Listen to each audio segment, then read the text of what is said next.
iglesia, no es una preparación para la campaña. La campaña es una invitación que se hizo al evangelista Coti Anacondia, y él es invitado para predicar el Evangelio, donde entiendo yo de que todos vamos a apoyar ese evento. Y esto es un equipando a la iglesia. Son dos eventos distintos que por una razón, no sé si de agenda, no conozco bien, se dio muy, digamos, muy encima una actividad de la otra. Lo que sí puedo decirles que yo esta tarde me voy a reunir con la pastoral para proyectar una campaña evangelística con nuestro ministerio Misión Cristiana Mensaje de Salvación, del hermano Carlos Anacondia. Es decir, vamos a proyectar una campaña y ahí recién nosotros, ustedes van a ver que si esto es posible, por supuesto difícilmente va a ser este año, porque una campaña requiere de meses de preparación. Estamos hablando de una campaña de conquistar la ciudad, porque la iglesia, gracias a Dios, muchas congregaciones durante el año hacen campañas y le damos gracias a Dios por eso. Pero si nosotros venimos como ministerio, venimos a traer la conquista de la ciudad. ¿Se dan cuenta que son dos cosas distintas? Por eso es esta preparación. Esta preparación es para la iglesia, exclusivamente, para que la iglesia sepa que hay una guerra espiritual en la cual tiene que entrar, y es a base de la unidad. A base de la unidad. Lo segundo que la iglesia tiene que impactar es el mundo espiritual. Por eso ahora vamos a hablar de la oración y de la intercesión. Una vez conquistado el mundo espiritual, entonces nosotros salimos a predicar el Evangelio, que es la última parte, la parte de liberación, y conquistar a los perdidos. La oración no es solo hablar con Dios. Ahí en esa frase queda incompleta la enseñanza sobre oración, porque la oración no es solo hablar con Dios, sino oír a Dios. No es solo que yo voy a hablar con Dios y voy a pedir muchas veces cosas que son mi opinión, ni siquiera son voluntad de Dios. Porque uno está acostumbrado a eso, a pedir, a pedir, a pedir. Y eso está bien. La Biblia dice que tenemos que pedir, pero también tenemos que escuchar a Dios. Y tenemos que escuchar lo que Dios nos pide a nosotros. No solamente cuenta lo que yo le pido a Dios, sino lo que Él me pide a mí. Y antes de llegar a esos movimientos de intercesión fuerte en una ciudad donde los poderes de esa ciudad ejercidos a través del ocultismo, de la prostitución, de la corrupción, de lo que sea, caigan, tenemos nosotros que entender que la oración comienza en el hogar. Por eso, este es un tiempo increíble para orar y tenemos que volver a la vida de oración en el hogar. Y entender que Dios siempre va a escuchar la oración del justo, dice la Biblia. Por eso es muy importante no menospreciar la oración. Jesús dijo, haya oración en mi casa será llamada casa de oración. Mateo 21:13. Ahora, en aquel momento, cuando entró, ustedes se acuerdan cómo encontró la casa el Señor. Encontró que la casa era un desorden. Había un desorden en la casa, Él tuvo que poner autoridad y muchas veces nosotros decimos, y bueno, pastor, pero usted no sabe lo que es mi casa. Para llegar a que mi casa tenga un orden y podamos estar orando con la familia y Dios, ¿cómo ve mi casa? ¿Cómo va a ver mi casa? Bueno, Dios ve tu casa y tal vez en tu casa no haya tanto orden, pero dice la Biblia que Él llama las cosas, ¿cómo dice? Llama las cosas que no son como si fueran. Entonces, ¿cómo ve tu casa Él? Él ve tu casa una casa de oración. ¿Y por qué tenemos que tener un altar de oración en la casa? Y este es el principio de los grandes movimientos de oración. Hay que orar en la casa. hay que orar con la familia, hay que orar con los hijos y levantar un altar. No en cualquier lugar, en cualquier momento, cuando se nos ocurre o cuando hay tiempo, sino levantar un altar de oración en la casa. Y es difícil levantar un altar, porque si yo tengo que levantar un altar, tengo que sacrificar. Entonces llegamos a la conclusión que lo difícil no es levantar un altar entonces, es sacrificar en ese altar. El altar es el lugar de comunicación con Dios, es el lugar de influencia entre Dios y el hombre. Dios siempre responde al altar de oración. Dios responde al altar de oración. Si queremos que lo divino de Dios se entrelace con lo humano que somos nosotros, necesitamos edificar un altar. Vemos, a veces tristemente, en el mundo, cómo se han edificado grandes, inmensos templos que son mansiones que cuestan millones de dólares, grandes templos, pero poco altares. Grandes templos, pero poco altares. Por eso tenemos nosotros que tomar conciencia de que hay que edificar un altar, y en un altar tenemos que ofrecer un sacrificio a Dios. Entonces, lo que le cuesta al hombre es sacrificar, porque hoy no tenemos un animal para sacrificar como en la antigüedad. ¿Y qué tenemos que sacrificar? Nuestra propia vida. En ese altar de oración yo tengo que derramar mi alma delante del Señor y sacrificar mi vida para el Señor. Por eso cuesta. Decirle al que está a tu lado, ahora se puso difícil la cosa. Veníamos bien. Veníamos bien. Enseñarle a los hijos a orar y que cuando tengan una necesidad vayan al altar, no vayan al mundo, no vayan a los amigos, no vayan a nadie que no sea el altar.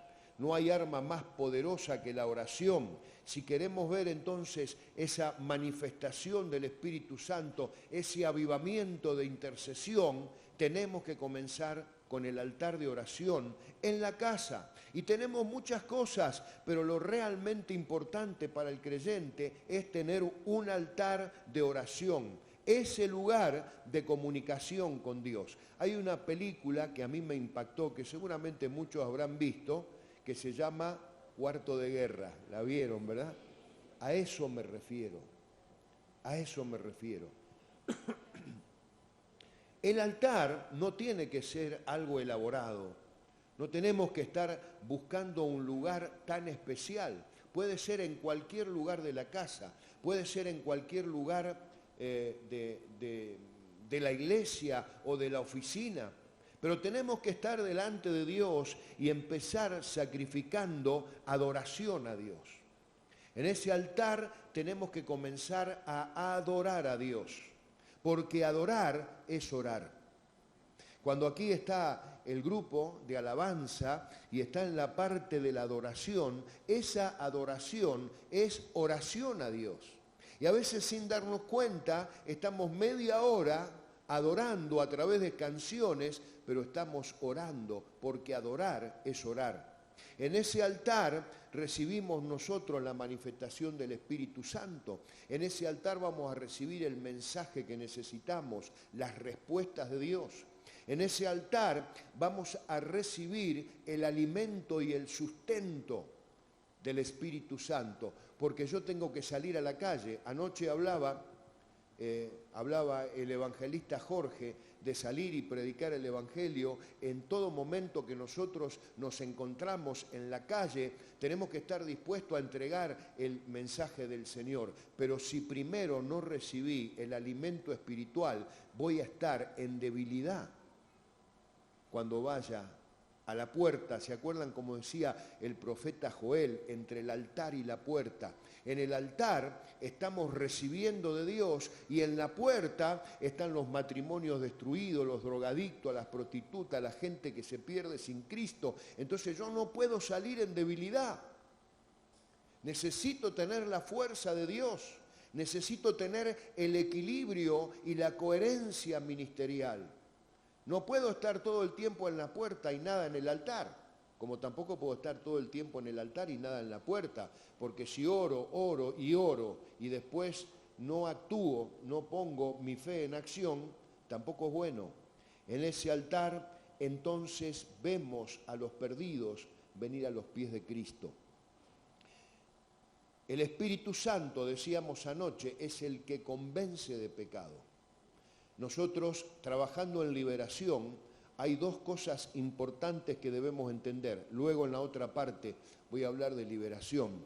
Es que la liberación espiritual se produce por la obra del Espíritu Santo y la autoridad que tenemos nosotros como iglesia. Dos cosas, se produce una liberación. Entonces, el Espíritu Santo es el que convence. Hay mujeres que, por ejemplo, dicen: hace mucho tiempo que estoy orando por mi hijo y Dios no me escucha. Pero ahora vamos a ver al final de esta parte cómo Dios siempre escucha la oración. Siempre, siempre escucha la oración. Ahora, cuando Dios escuchó la oración de una madre pidiendo por la salvación de su hijo, se desata una guerra espiritual.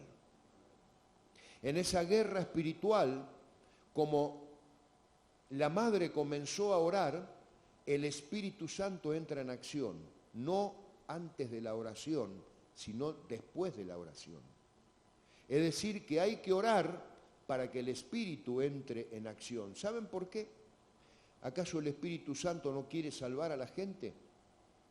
Cuando el Espíritu Santo va a convencer a un pecador que lo rechaza, que no quiere saber nada con él, que vive en el pecado, aparece el diablo y le dice al Espíritu Santo: vos no tenés ningún derecho de convencerlo, él tiene una voluntad, su voluntad la está moviendo en mi favor. Después voy a hablar en la otra parte de la importancia de la lengua, para ser libres. Y claro, y Dios no puede, porque Dios, el Espíritu Santo es un caballero, no entra por la fuerza. Pero cuando hay alguien que está orando y el Espíritu Santo aparece para convencer a ese pecador, y el diablo viene y le dice: él no te llamó, entonces el Espíritu Santo le va a decir: no estoy respondiendo al llamado de él, estoy respondiendo al llamado de la madre. ¿Me van entendiendo? Y entonces ahí el Espíritu Santo comienza a convencer a esa persona de la mentira y el engaño del diablo, y esa persona comienza a convertirse, a arrepentirse y convertirse y entregarse al Señor. Así nos salvamos todos nosotros. Hubo alguien que oró por nosotros. Esto quiere decir que si la iglesia no ora, el mundo no se salva, porque por sí mismo no se puede salvar. Ahí en Juan dice: Dios no oye a los pecadores, pero sí a los justos, aquellos pecadores arrepentidos, porque nosotros también somos pecadores, pero somos pecadores arrepentidos. Dios oye a los que hacen su voluntad. Nosotros estamos haciendo la voluntad de Dios y Dios nos oye a nosotros, pero no a los que están en el mundo, porque los que están en el mundo lo rechazan. Entonces el clamor de la iglesia por los que están en el mundo, ahí Dios responde. Por eso le hablé de la autoridad y la responsabilidad que tiene la iglesia. Y le estoy hablando de que primero hay que ganar la batalla en el mundo espiritual. Porque si hacemos una campaña evangelística, la gente que se va a salvar es conforme a la oración de la iglesia. Si la iglesia intercede, clama, se une en acuerdo, el Espíritu de Dios se potencia, se fortalece y cobra dimensiones que nosotros ni imaginamos, hermanos. Ni imaginamos cuando la iglesia se une en oración. Y entonces allí estamos nosotros para impactar en el mundo. Pero primero hay que impactar el mundo espiritual. Bukele, el presidente de El Salvador, dijo: yo estuve en Centroamérica, conozco los 7 países de Centroamérica hicimos campañas en casi todo, sé lo que son las maras, he ministrado gente arrepentida de las maras. Es la expresión para mí de maldad más terrible que hay en el mundo, diría, después de las guerras. ¿Cómo este hombre venció a las maras, a todas? ¿Cómo este hombre limpió el país? Ustedes saben, estoy hablando de algo que todos sabemos. Él dijo, esta batalla la ganamos en los aires primero, la ganamos en oración. Él no se metió a hacer esto sin antes haber orado. Ustedes saben que es cristiano, es creyente, inclusive el pastor Dante Gebel lo ungió el día de su proclamación como presidente. Las batallas hay que ganarlas en el mundo espiritual, si queremos conquistar la ciudad y que la gente se salve. Pero tiene que comenzar por el altar de oración. En ese altar nosotros vemos a los perdidos venir a los pies de Cristo. En ese altar tiene que haber un altar, porque ahí está la presencia de Dios. La oración intercesora siempre nos va a costar algo. A la carne siempre le cuesta algo, siempre nos cuesta. Cuando somos intercesores, cuando intercedemos entre Dios y los hombres, siempre nos va a costar algo. Los intercesores tienen el sufrimiento pegado a su piel. Claro, porque sufren por los perdidos, sufren por los que se van de este mundo sin Cristo. Los intercesores siempre tienen el sufrimiento en el corazón. Hay algo entre el sufrir y el intercesor que se une, se entrelaza. Algo único. El intercesor puede tocar el cielo con la intercesión, puede llegar a los lugares celestiales a través de la intercesión. Dios se mueve por los intercesores. Dios se mueve en nuestro hogar por los intercesores, en nuestra iglesia, en nuestra ciudad, en nuestro pueblo, en nuestra nación. Por los intercesores se mueve Dios, no es por los gobernantes. Los gobernantes no pueden cambiar este mundo si no están con Dios. ¿Cuántas familias en la iglesia han sido bendecidas por medio de la intercesión? Entonces ese altar se tiene que transformar en un altar de fuego, porque el fuego sigue cayendo sobre el altar, sobre el altar. Si no tenemos un altar de oración, vamos a tener un altar de reproche en la casa, un altar de queja, un altar de censura, un altar de acusación de las cosas de este mundo. Porque si no hay un altar de oración, va a haber un altar de queja. Si hay un altar de oración, en ese altar de oración Dios va a quemar todas nuestras quejas. Si tenemos un altar de oración y por la mañana, como dice el sacerdote levítico, por la mañana tenemos el fuego encendido y oramos, a partir de esa oración vamos a tener un día bendecido, sin queja, sin murmuración, sin frustraciones, porque en ese fuego se quema el reproche. Si no hay altar de oración, hay altar de queja en la casa. Necesitamos hablar con Dios, servir a Dios, tener comunión con Él, necesitamos su presencia en nuestra vida y necesitamos la gracia, la sabiduría, la dirección, porque nuestro hogar definitivo no es este, pero mientras vivamos aquí necesitamos de todo esto para servir al Señor. Una vez que la palabra es predicada en nuestros cultos, la respuesta a esa palabra, ¿dónde la encontramos? En el altar, cuando se hace el llamado. La respuesta a las oraciones, a las palabras, a la alabanza, a la adoración, a la oración. ¿Dónde está la respuesta de Dios? Cuando llamamos a la gente al altar. En el altar está la respuesta. ¿Cuántas oraciones son contestadas? ¿Cuántas lágrimas son derramadas en el altar? Entonces, la oración es un arma increíble que tiene que comenzar en nuestro hogar. Si no hay altar de oración en el hogar, no pidamos los grandes avivamientos al Señor. Tiene que ir paso por paso todo. La oración es un arma increíble. Decía Daniel, el profeta, movía su mundo a través de sus rodillas. Daniel capítulo 10.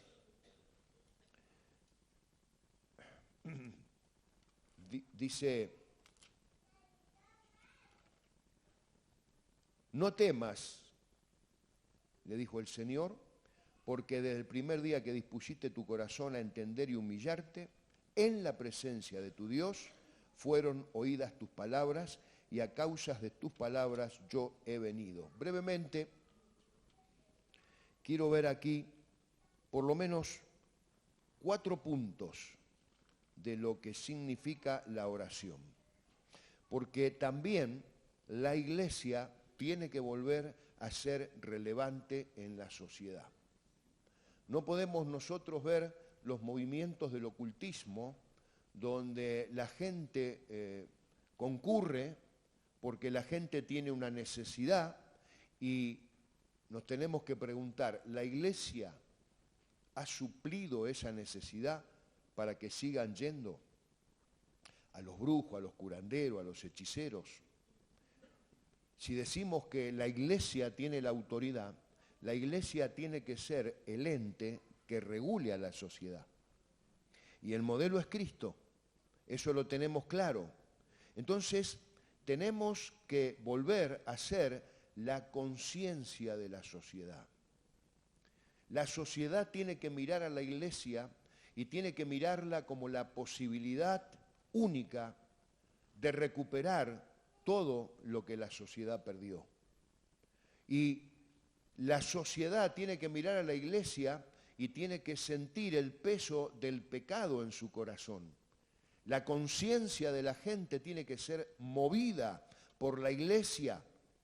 Tenemos que ser relevantes en la sociedad y esto se logra a través de la oración, porque únicamente este cambio puede suceder a través de la oración. Muchas veces nos hemos acostumbrado y apoyado en la oración de otros. Una hermana decía, estoy buscando al pastor porque mi hija está enferma, muy enferma. La niña, muy enferma. Y cuando el pastor estuvo, le pregunta, ¿pero estaban los hermanos de la iglesia? ¿No oraron los hermanos de la iglesia? Y sí oraron, pero usted es el pastor. La oración que usted hace es más poderosa, más fuerte. Llega al cielo, llega. Y entonces el pastor le dice, ¿y vos oraste por tu hija? Sí, por supuesto, ¿cómo no voy a orar por mi hija? ¿Y vos creés que la oración de un pastor puede ser más poderosa que la oración de una madre que está clamando por su hija? Tenemos que dejar de apoyarnos tanto en la oración de otros. Yo cuando más crezco es cuando más pongo mi cabeza para que mis mayores me oren, porque necesito como necesitamos todos. Pero es tiempo que se levanten los sacerdotes de la casa. Es tiempo que yo como sacerdote, como padre y como madre de mi casa, tenga la autoridad de Dios para orar en mi casa y que las cosas ocurran. Es tiempo que podamos mantener el fuego encendido a través de la oración, esa oración intensa, esa oración que nace del corazón. Voy a explicar con las palabras que Dios me dé, luego de dar este ejemplo de Daniel, lo que es la oración que agrada a Dios. Número 1, decíamos 4 puntos. Lo primero que desata la oración de Daniel es la atención de Dios. Fueron oídas tus palabras. La gente cree que cuando ora Dios no le escucha porque dice y no me contesta Dios. Sí, yo sé que dice la Biblia, clama a mí y te responderé. A mí no me contesta. Dios dice que va a contestar, no dice cuándo. Porque Dios contesta cuando sea la mejor bendición para el que está pidiendo. Y muchas veces, como decíamos hoy, orar no es solo hablar a Dios, es escuchar a Dios. Porque muchas veces esa contestación no llega porque Dios no está hablando y nosotros no le estamos escuchando. Porque Dios no está pidiendo algo y no le estamos dando lo que Dios nos pide para contestar esa oración. Ahora, Dios está atento al clamor. El Señor dice, clama a mí y yo te responderé. Y Él va a responder. Él responde. Y muchas veces también nos responde inmediatamente porque nosotros tenemos que crecer en la oración. Hay gente que dice, este se convirtió hace una semana y le pidió a Dios algo y Dios se lo dio. Y yo hace 2 años que estoy orando. Pero ese es un bebé espiritual. Cuando mis hijas, que ya están llegando cerca de los 40 años, están casadas, pero eran bebés o eran muy niñas, yo le daba todo lo que me pedían de acuerdo a mis posibilidades, todo. Eran bebés, pero cuando fueron creciendo tuvieron que aprender otras cosas. Ahora están mis nietos, lo mismo. De bebé le dábamos con mi esposa todo lo que querían. Crecieron, que seguimos dando todo lo que quieren. Pero que se arreglen los padres. Nosotros, abuelos, ya... ellos los crían, nosotros los malcriamos. Y claro, el Señor nos está enseñando, no hay que desesperarse cuando no recibimos la respuesta, porque Dios nos está enseñando que tenemos que ser más perseverantes en la oración. Tenemos que subir a niveles espirituales, a posiciones espirituales donde enfrentar al diablo y vencerlo. Entonces la oración nos lleva a posicionarnos, a escalar, a subir espiritualmente. Esa es la vida del creyente. Pero también, número 2, la oración desata la ayuda de Dios. Dice, a causa de tu palabra he venido. La oración moviliza a los ángeles del cielo. En forma inmediata el Señor viene a nuestro socorro. Escucha y acude a nuestra oración. Lo tercero, dice, la oración desató fuerzas sobrenaturales. Daniel estaba débil. La Biblia dice, 21 días de ayuno, de oración, delante de la presencia de Dios. Se quedó sin fuerza, cayó y se durmió.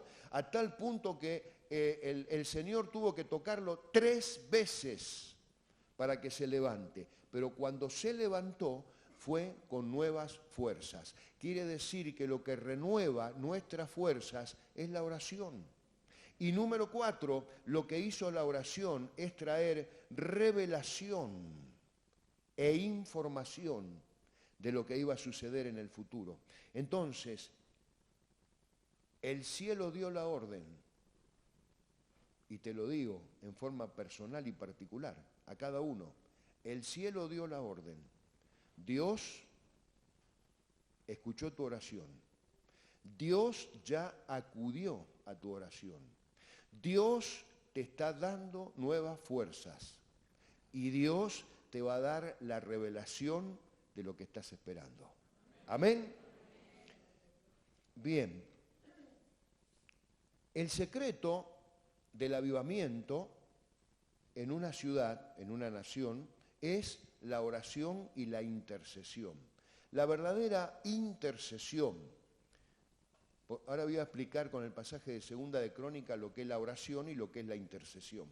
Pero la verdadera intercesión, Levíticos capítulo 6, versículo 12, 13, dice, y el fuego del altar no se apagará, sino que el sacerdote pondrá en él leña cada mañana y acomodará el holocausto sobre él y quemará sobre él las grosuras de los sacrificios. El fuego arderá continuamente. No podemos darnos el lujo de bajar los brazos en la oración. No podemos darnos ese lujo. Hay que orar siempre. Y las batallas más fuertes Dios se las da a sus mejores soldados.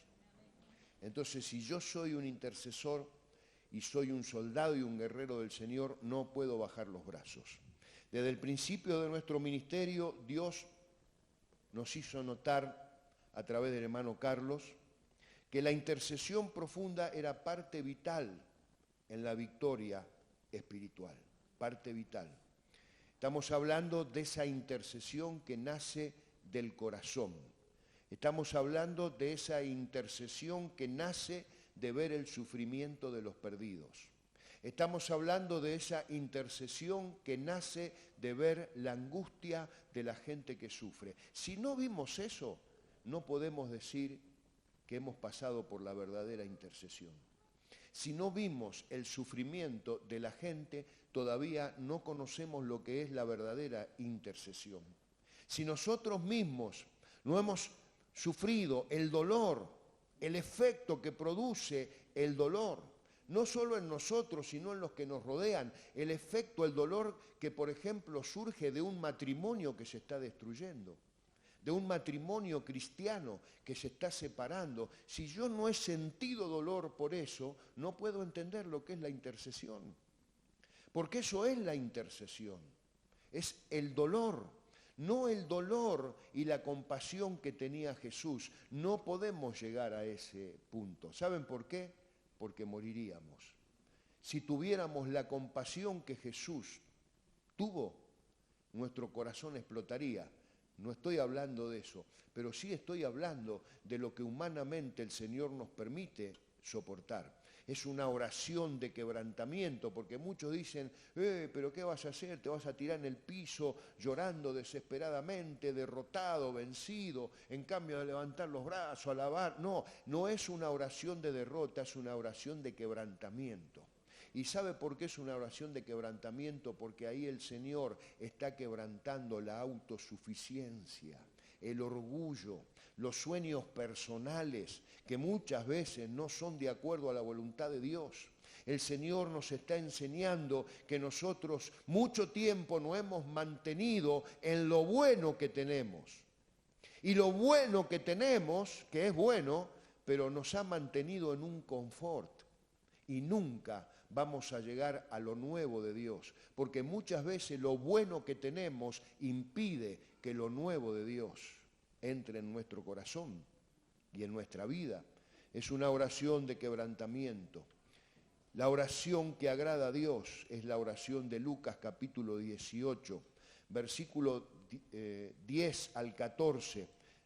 Bueno, es un poquito largo el pasaje para leer, pero ustedes lo pueden leer, creo que lo conocemos todo, el publicano y el fariseo. El fariseo oraba y el fariseo decía en su oración que le daba gracia a Dios por ser tan justo, porque era un hombre que no era como esos ladrones, como esos pecadores, publicanos, que ponía el diezmo. ¿Sabe hasta dónde llegó esa oración, no? Hasta las regiones espirituales donde estaba el diablo, regiones que ahí el diablo dice que anda por toda la tierra, viendo cómo está su ejército de maldad, y de ahí no pasa las regiones celestes, no llega a los lugares celestiales, la oración del fariseo. Pero la oración del publicano fue una oración que él clamaba perdón por su pecado, reconocía que no era nada delante de Dios. Entonces un intercesor tiene que llegar a ese grado de humillación delante de Dios para que su oración realmente llegue a los lugares celestiales.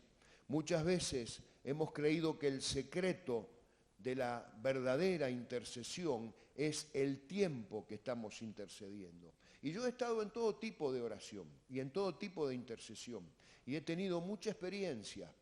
Y eso no quita de que yo diga que recién estoy empezando a aprender a orar. Después de años y años, estoy empezando a aprender a orar. Pero he estado en oraciones donde se repetía una y otra vez lo mismo, una y otra vez lo mismo. He estado en oraciones donde la gente se quedaba dormida. Y el Señor en su misericordia nos recibe. Pero no es el tiempo invertido en la oración lo que agrada a Dios, en la cantidad de horas repitiendo lo mismo, sino lo importante para Dios y lo que agrada a Dios es la intensidad con la que yo estoy orando.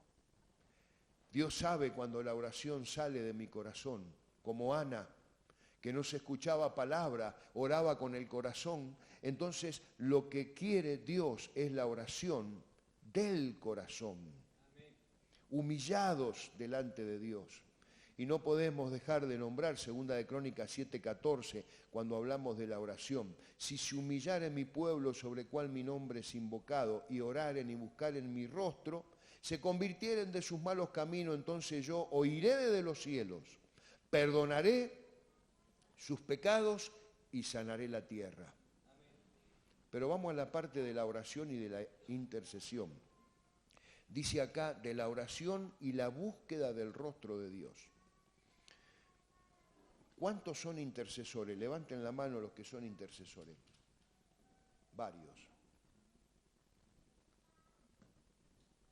Los demás no son intercesores. Si somos discípulos y nuestro maestro de Jesús y nuestro maestro es un intercesor, todos somos intercesores. Decile al que está a tu lado, sos un gran intercesor, decile, una gran intercesora.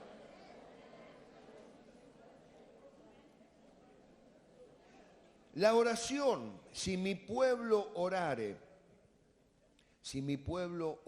habla de que el pueblo tiene que estar orando. Una oración poderosa. Joel, capítulo 2 de Joel, cuando le dice al pueblo, tenemos que revertir una situación, entonces tenemos que orar. ¿Y qué dice? Toda la asamblea, los ancianos, los mayores, los matrimonios, los novios que están en la recámara probablemente para casarse, suspendan todo, vengan a la oración. Las mujeres que están amamantando a los bebés, vengan a la oración. Todo el pueblo tiene que salir a la oración. Entonces, esta oración de la que habla en 2 Crónicas, habla del pueblo. Si mi pueblo orare, esta oración es en respuesta al rey Salomón, que estaba tal vez en su mejor momento, inaugurando el templo. Y entonces él en ese momento dice que postrado con su frente en el altar del holocausto. Imaginemos lo que es el altar del holocausto. El altar del holocausto es donde se sacrificaban los animales, donde se quemaban los animales, que era olor grato para Dios. Sangre probablemente seca, olores, y él ahí pone su cabeza. Primera cosa, humillación. Cuando él se humilla delante de Dios, dice que la gloria de Dios bajó. Y cuando la gloria de Dios baja sobre los líderes, baja sobre el pueblo también. Por eso estuvimos orando por los pastores, porque la gloria de Dios tiene que bajar primero por los príncipes, tiene que bajar primero por los pastores para que después baje al pueblo. Es la forma en que Dios nos enseña y la Biblia nos enseña. Pero claro, en ese momento, mire la pregunta que le hace Salomón. Si nosotros pecamos, porque Salomón conocía la historia de Israel, Israel muchas veces se había apartado. Dice, si nos llegamos a apartar y vienen juicios, ¿cómo salimos de los juicios? Le dijo Salomón, ahí en el capítulo 6 de 2 de Crónicas. Entonces, esta oración, 7:14, es la respuesta a la pregunta de Salomón. Entonces, ¿cómo salimos de los juicios que han venido sobre nuestro país? Nuestro país, la Argentina, es un país noble. Yo he tenido la oportunidad de viajar por todo el mundo con el hermano Carlos. Un país reconocido en el mundo como un país rico en todo, absolutamente en todo. No conozco otro país que tenga lo que tiene la Argentina. Yo estaba parado una vez en Comodoro Rivadavia, en una montaña que hay ahí, y me decía el pastor, tenía una casa él ahí, me dice, mira, para allá energía eólica, para allá gas, para allá petróleo, para allá el mar argentino con una plataforma submarina así toda plana, con una riqueza increíble. Vienen todo y nos roban los peces, todo nos roban. En la minería, increíble. Los chilenos nos dicen, yo no entiendo cómo ustedes, porque ellos viven del cobre, pero la montaña, de la parte de ellos, donde ellos extraen el cobre, el oro, los minerales, de este lado de la Argentina también están. Es un país rico y bendecido por Dios de una manera increíble, no veo otro país tan bendecido. Y sin embargo, juicios han venido sobre nuestro país por el pecado y estamos pagando consecuencias. El pueblo, la gente está sufriendo consecuencias. ¿Cómo salimos de esos juicios? Humillación del pueblo de Dios. Porque este país lo saca adelante el pueblo de Dios. ¿Entendieron ustedes eso, no? Lo saca la iglesia adelante. Nosotros esperábamos o esperamos siempre un gobierno humano, pero nosotros tenemos que orar por el establecimiento del gobierno de Jesucristo en nuestro país. Eso es lo que va a sacar el país adelante. Oraren, si mi pueblo orare, entonces dice que los juicios van a ser levantados. La oración lo que hace es abrir las puertas que los juicios cerraron. Entonces, cuando nosotros oramos, esas puertas que están cerradas en nuestra vida, porque vino un juicio de Dios, esas puertas se van a abrir de par en par. Elías oró y por 3 años y medio no llovió. Volvió a orar y entonces llovió. Ese es el poder de la oración. Abre las puertas cerradas. Ahora, cuando dice, si buscaren mi rostro, parecería que hablamos de lo mismo, que hablamos de orar, pero no es orar. Buscar el rostro de Dios es otra cosa. Y de eso estamos hablando cuando hablamos de intercesión. El buscar el rostro de Dios significa internarse en la presencia de Dios. Y significa que uno está buscando en ese quebrantamiento la respuesta de Dios. Eso es lo que le pasó a Jesús cuando estaba en el Getsemaní. ¿Qué estaba haciendo en la oración del Getsemaní? Que ojalá la pudiéramos desarrollar, pero hay tantas cosas en esa oración que no nos alcanzaría un día entero. Pero en esa oración, ahí en el Getsemaní, cuando Jesús oraba, la salvación del mundo pendía de un hilo. Y dice ahí la Biblia que el Señor estaba experimentando una agonía mental, espiritual, física, que hicieron que los vasos capilares del Señor se dilataran de tal forma que transpiró gotas de sangre. A través del agua transpiraba la sangre también. Eso es buscar el rostro de Dios.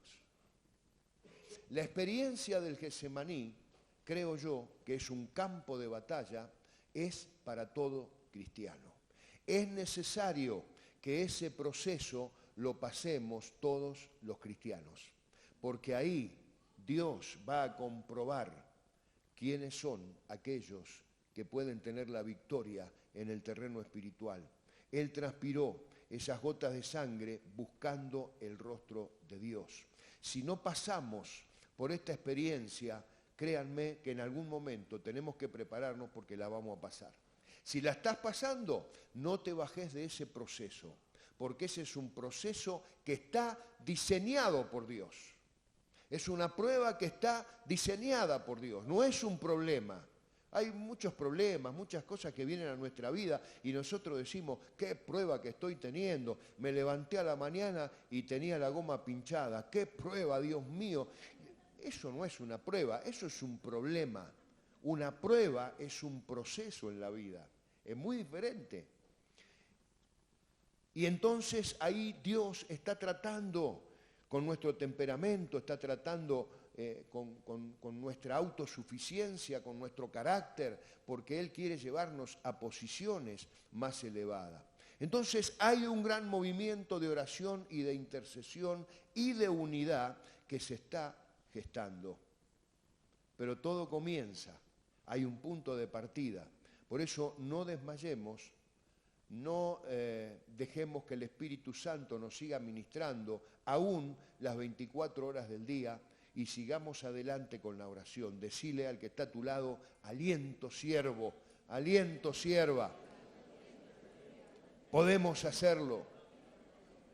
La oración nos lleva a una posición de privilegio, donde el Espíritu Santo me ayuda a escalar y a ubicarme en la presencia de Dios. No es que el Espíritu Santo ora por mí, el Espíritu Santo ayuda a mis débiles oraciones, porque no sabemos orar. Entonces el Espíritu Santo nos está ayudando. La oración como hijo de Dios me ubica delante de Dios y desde esa posición yo alcanzo autoridad para enfrentar a mis enemigos y vencerlos. Yo alcanzo autoridad allí cuando estoy en la presencia de Dios para perdonar al cabezón de mi hermano, que de otra manera no lo puedo perdonar. Porque el perdón es algo sobrenatural, no es algo natural. Es una emoción sobrenatural el perdón. Solo Dios nos puede ayudar a perdonar y entender que el perdón no tiene que ver con la relación. El perdón tiene que ver con nuestro corazón. Muchas veces decimos, no, mira, no puedo perdonar porque si la otra persona no acepta el perdón, ¿cómo voy a perdonar? No tiene que ver con la otra persona. El perdón tiene que ver con nuestro corazón. Yo tengo que perdonar para sanar mi corazón. Y no significa que después voy a tener relación con la otra persona. Si la otra persona no quiere, yo no la puedo obligar. Y a veces, por no entender esto, nosotros no perdonamos. Características de un intercesor.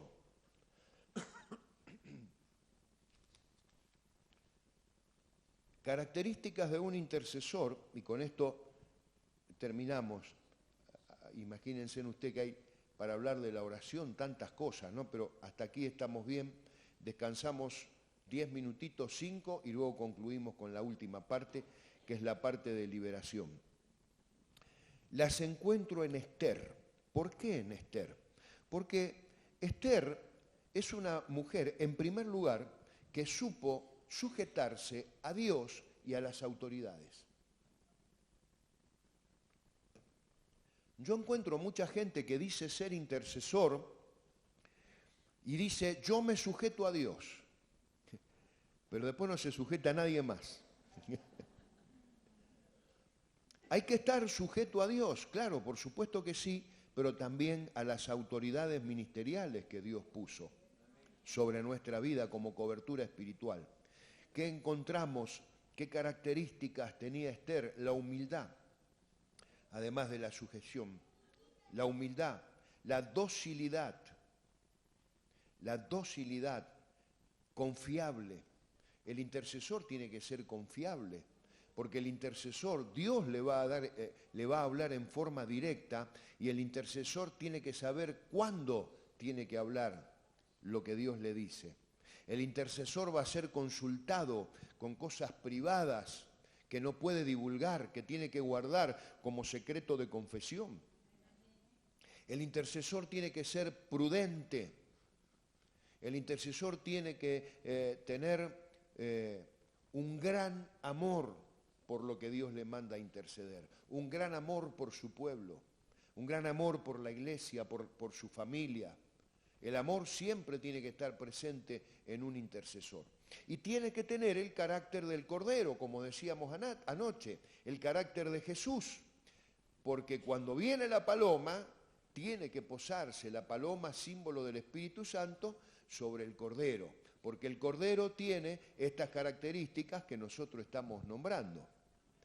Entonces, decirle al que está a tu lado, hermano Cordero, la paloma viene.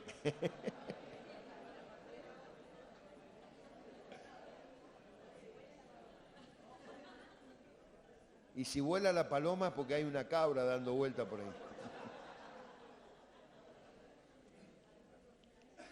Ahora decirle algo más fuerte todavía. Hermano Cordero, tené cuidado, no vayas al matadero.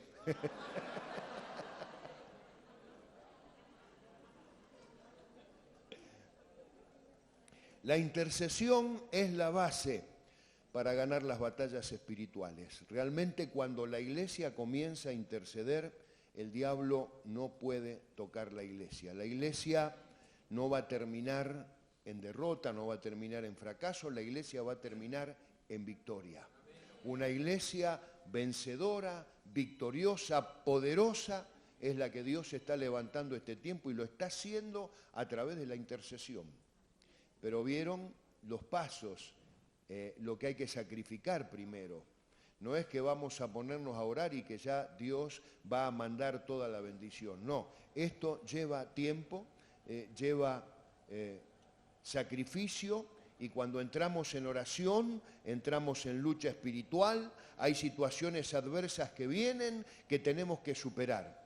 Y la gente ora, pero cuando vienen los problemas a veces deja de orar, se queda en el camino y eso es peor y es muy perjudicial para el creyente. Entonces, cuando hay luchas, cuando más problemas hay, es cuando más hay que orar. Una de las cosas que nos muestra Jesús en el Getsemaní es la perseverancia en la oración. Cuando Él estaba orando y clamando, los discípulos se quedaron dormidos. Vuelve y le dice, no pudieron orar ni una hora. Y Él otra vez va a la oración. Vuelve, otra vez estaban dormidos. Por tercera vez, cuando viene la tercera vez, dijo, muchachos, ya está todo listo, no hace falta más orar. ¿Por qué dijo eso? Porque el Padre le respondió. Entonces nos enseña Jesús, en la primera no le respondió y volvió para que le ayuden en la oración, pero se durmieron. En la segunda volvió para que le sigan ayudando en la oración, porque todavía no recibía respuesta del Padre. Recién la tercera vez recibió la respuesta. Perseverancia en la oración. El Getsemaní es un lugar donde Jesús fue exprimido. Era un lugar donde se exprimía la aceituna para recoger el aceite. Bueno, da la impresión de que ahí Jesús fue exprimido y ese Getsemaní lo tenemos que pasar. Es un lugar donde solía ir, dice la Biblia. Quiere decir que Jesús tenía su altar de oración en ese monte, en ese lugar. Tenía su altar de oración ahí. Ante las decisiones consultaba al Padre. Cada vez que Él tomaba una decisión iba a consultar al Padre Celestial. La perseverancia en la oración, la copa que no quiso tomar era la separación de su Padre. Jesús no le tenía miedo a la muerte. No le tenía miedo a la cruz, al dolor, al sufrimiento, pero iba a llegar un momento que todos los pecados de todos los tiempos, de toda la humanidad, iban a venir sobre Jesús y el Padre lo iba a abandonar. Esa era la copa que no quería tomar. Pero dijo, que sea tu voluntad y no la mía. Es decir, ahí aprendió todas estas cosas que son una enseñanza para nosotros. Pasar por el Getsemaní, lugar donde orar, las decisiones siempre consultarlas con el Señor, perseverancia en la oración y aceptar la voluntad de Dios. Pero aceptar la voluntad no con disgusto, obligados, sino por amor. Amén.